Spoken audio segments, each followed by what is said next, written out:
मुख पे जय श्री श्याम की माला, आंखों में झलकते श्याम है। श्याम चरण की सेवा ही श्याम प्रेमी की पहचान है।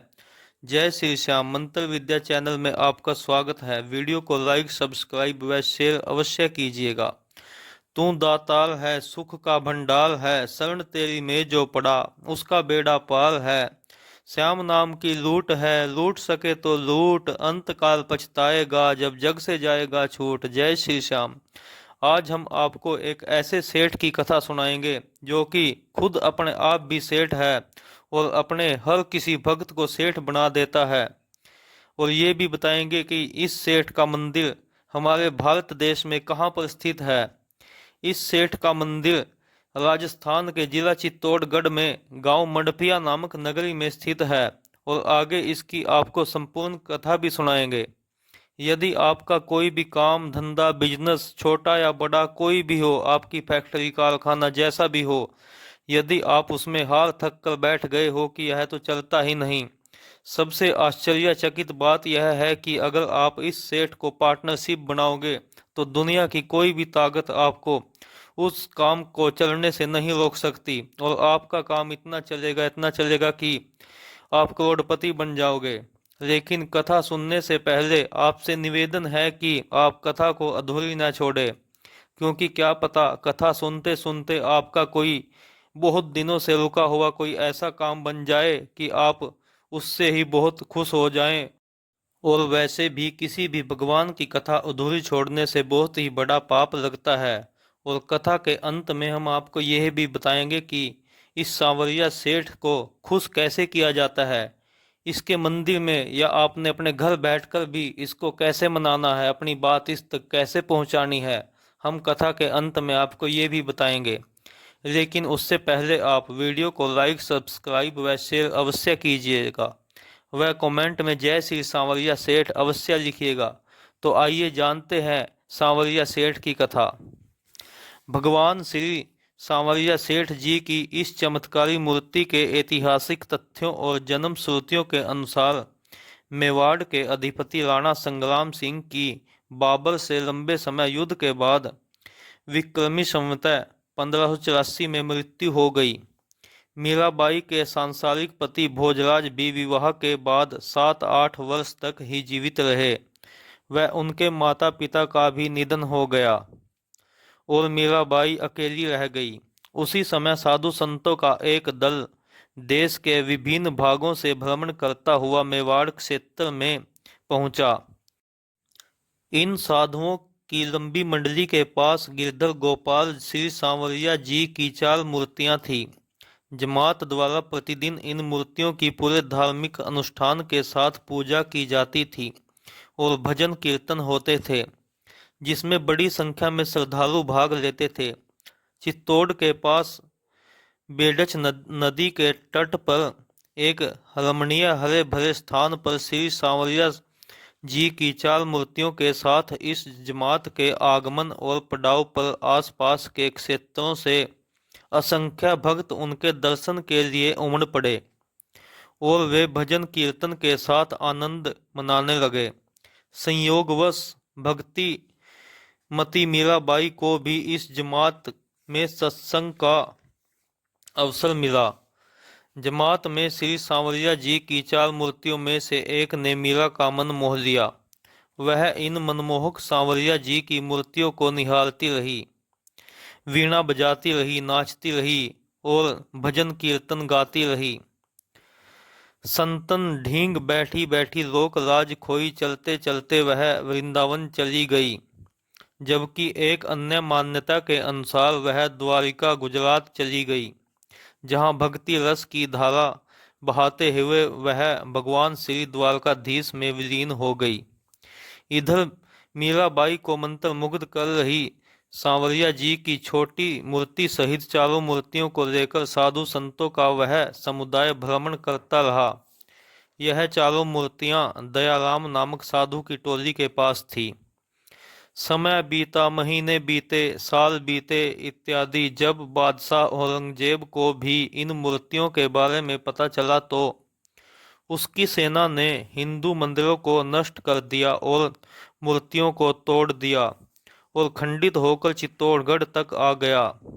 इन चारों मनमोहक मूर्तियों की रक्षा के लिए संत दयाराम की टोली को आगे आता देख और औरंगजेब की मुगल सेना को उनका पीछा करते देख भगवान की प्रेरणा से दयाराम की टोली भात सोडा के पास बांगुंड गांव के पास एक बरगद के पेड़ के नीचे 10-15 फीट गहरा गड्ढा खोदकर चारों मूर्तियों को उसमें रख दिया गया और मिट्टी से भरकर साधुओं ने उस स्थान पर धुनी जमा ली और भी भजन कीर्तन करने लगे।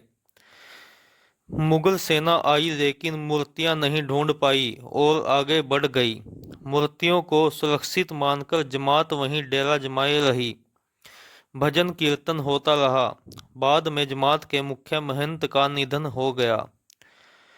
बाद में अन्य संत भी एक एक करके वहां से चले गए, लेकिन चारों मूर्तियां बरगद के पेड़ के नीचे जमीन में सुरक्षित रही। एक मान्यता के अनुसार लगभग 250 साल पहले मंडफिया गांव के निवासी भोलीराम गुज्जर नामक एक चबराहे को सपना आया कि बांगड़ गांव के छापर में स्थित एक बरगद के पेड़ के नीचे जमीन में 4 मूर्तियां दबी हुई है। भगवान की प्रेरणा के अनुसार भोलीराम गुज्जर ने गांव में जाकर मंडफिया के निवासियों को बताया और गांव मंडफिया के निवासियों का एक समूह जाकर बांगुंड के ग्रामीणों से मिला। जब भोलीराम गुज्जर के सपने के बारे में बताया गया तो अचानक किसी को विश्वास नहीं हुआ। फिर भी दोनों गांव के लोग भोलीराम गुज्जर के बताए स्थान पर पहुंच गए। उसी समय गांव भादसोडा के लोगों को भी सूचना मिल गई। गांव भादसोडा के लोग भी पहुंच गए। तीनों गांव के लोगों की मदद से उस स्थान की खुदाई की गई तो जमीन से 10-15 फीट नीचे 4 मूर्तियां मिली। तो वहां मौजूद लोग आश्चर्यचकित रह गए। सपना सच हो गया। उपस्थित लोग खुशी से भर उठे। उपस्थित जनसमूह ने श्री सांवरिया जी के जयकारे लगाए। इन चारों मूर्तियों में से एक मूर्ति गड्ढा खोदते समय टूट गई, जिसे उसी गड्ढे में रख दिया गया, जबकि शेष 3 मूर्तियों को प्रकट स्थल से बाहर निकाल लिया गया।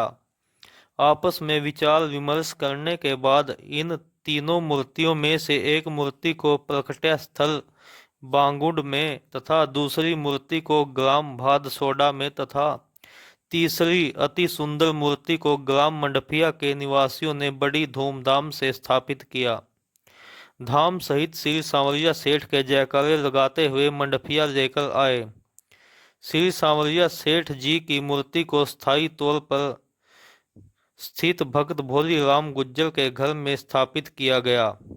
मंडफिया गांव में भक्त भोलीराम के घर में अस्थायी रूप से श्री सांवरिया जी की वही मूर्ति रखी हुई है जिसने भक्त मीरा का मन मोह लिया था और जिसे देखकर आनंदित होकर मीराबाई नित्या करती थी।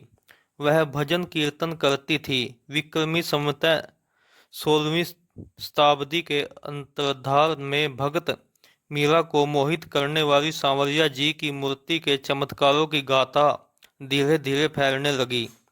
यह मंडफिया क्षेत्र की सीमा को पार कर दूर दूर तक फैलने लगी और इसे देखने आने वाले लोगों और श्रद्धालुओं की संख्या दिन प्रतिदिन बढ़ती चली गई। लोगों के बीच इसे एक चमत्कारी मूर्ति के रूप में स्वीकार किया गया। दिन प्रतिदिन प्रभु श्री सांवरिया जी के दर्शनार्थियों की संख्या बढ़ने के कारण ग्राम मंडफिया एवं आसपास के 16 गांवों के प्रमुख भक्तों से चर्चा कर इस चमत्कारी मूर्ति को भक्त भोलीराम गुज्जर के घर से हटवाकर पूर्ण धार्मिक अनुष्ठान किया गया और बाहर पूजा अर्चना के बाद भक्त भोलीराम के घर के पास एक कुएं के पास कच्चा मंदिर बनाकर शुभ मुहूर्त में स्थापित किया गया। मंदिर की आय एवं कार्य के विस्तार को देखते हुए वर्ष 1956 में श्री सांवरिया सेठ जी मंदिर प्रबंधक कारिणी समिति का पंजीकरण कराया गया। ग्राम मंडफिया सहित आसपास के 16 गांवों के 65 सदस्यों को लेकर एक ट्रस्ट बनाया गया। ट्रस्ट के गठन के साथ ही मंदिर की आय में भारी वृद्धि होने लगी। भक्तों की संख्या में वृद्धि के कारण 1961-62 के आसपास कच्चे केलपोस मंदिर के स्थान पर एक विशाल पक्के मंदिर का निर्माण कराया गया। प्रभु श्री सांवरिया सेठ के चमत्कारों के बारे में कई कहानियां प्रचलित है और कई लोग आज भी कई चमत्कारों के प्रत्यक्षदर्शी के रूप में मौजूद है। प्रभु श्री सांवरिया सेठ के गर्भगृह के पास दाहिनी और दक्षिण दिशा में एक कुआं आज भी स्थित है, जिसे घी का कुआं के नाम से भी जाना जाता है। गांव के कई बुजुर्ग और कई प्रबंधु लोग अपनी कहानियां सुनाते रहते हैं कि एक बार एक अन्नकूट के दिन मालपुड़ा बनाने के लिए अन्य सभी आवश्यक सामग्रियों के पर्याप्त मात्रा में थी, लेकिन बड़ी संख्या में तीर्थ यात्रियों के आने के कारण घी कम पड़ गया। भक्त भोली राम के प्रयास के बाद भी आसपास घी उपलब्ध नहीं हो सका। परिवहन के साधनों के अभाव के कारण तुरंत बाहर से घी प्राप्त करना भी संभव नहीं था। इससे पहले कि भोला राम की सांवरिया सेठ को पुकारता, दरवाजे पर खड़े एक बहुत बूढ़े सज्जन ने भोला राम से पूछा कि इतना परेशान और घबराया हुआ क्यों है। भोला राम ने अपनी परेशानी का कारण बताया। इस पर वृद्ध ने प्रेरणा दी कि पास के कुएं में आवश्यकता अनुसार पानी निकाल लेना और व्यवस्था हो जाने पर उतना ही घी वापस उसी कुएं में डाल देना। भोला राम ने वैसा ही किया। कुएं का पानी कढ़ाई में गिरते ही घी बन जाता था और आवश्यकता अनुसार मालपुड़े बन जाते थे। आनंद अन्नकूट का अनुष्ठान संपन्न हुआ। प्रेरणा देने वाले सभी लोग उस वृद्ध को ढूंढने लगे, परंतु उसका कहीं पता न चल सका। यह प्रभु श्री सांवरिया सेठ का मायावी चमत्कार ही था कि वे बूढ़े व्यक्ति के वेश में भोला राम की समस्या का समाधान सुनकर चमत्कारी मूर्ति में विलीन हो गए। इस चमत्कार से भी बड़ा चमत्कार तब देखने को मिला जब भोला राम ने घी की व्यवस्था करने के बाद कुएं में फिर से उतना ही घी डाल दिया जितना बूढ़े व्यक्ति ने बताया था। कुएं में डाला गया घी पानी पर तैरने के बजाय पानी में मिल गया। प्रभु श्री सांवरिया सेठ के चमत्कारों में से एक इस कुएं को नए भव्य मंदिर निर्माण की योजना में भी सुरक्षित रखा गया है। वर्ष 1992 में तत्कालीन मुख्यमंत्री माननीय भैरव सिंह शेखावत ने श्री सांवरिया सेठ जी मंदिर के शिखर पर ध्वजारोहण में भाग लेकर मंडपिया में पदार्पण किया। प्रभु श्री सांवरिया सेठ जी के दर्शन दोपहर 12 बजे से 2 बजे तक बंद रहते हैं। मुख्यमंत्री ने दर्शन की इच्छा जताई। इस समय दोपहर के 2 बज रहे थे। आनन फानन में पुजारी को बुलाया गया। मंदिर के दरवाजे पर लगे ताले को तोड़ने का प्रयास किया गया। काफी प्रयास के बाद भी गर्भगृह का ताला नहीं टूट सका। लेकिन जब मंदिर खुलने का समय होता है, ताला अपने आप ही अपनी चाबी से ही खुल गया।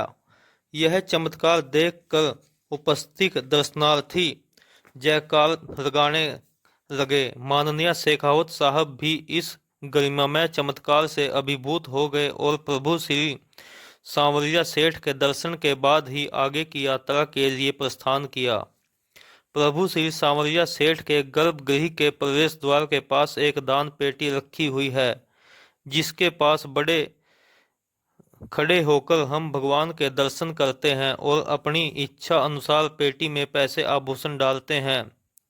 प्रत्येक कृष्ण पक्ष की चतुर्दशी और राजभोग आरती के बाद हजारों भक्तों और आगंतुकों, मंदिर बोर्ड के अधिकारियों, बैंक कर्मचारियों की उपस्थिति में दान पेटी को खोला जाता है। तो आइए अब जानते हैं सांवरिया सेठ तक आपको अपनी बात किस तरह पहुंचानी है। यदि आपका कोई काम नहीं चलता या आप बिजनेस में बहुत हार थक कर बैठ गए हो, तो आप सांवरिया सेठ के मंदिर नहीं जा पाते, तो आप अपने घर से भी इसका ध्यान कर अपने मंदिर में बैठकर भी इसको आप इस तरह मनाएंगे तो आपको क्या कहना है।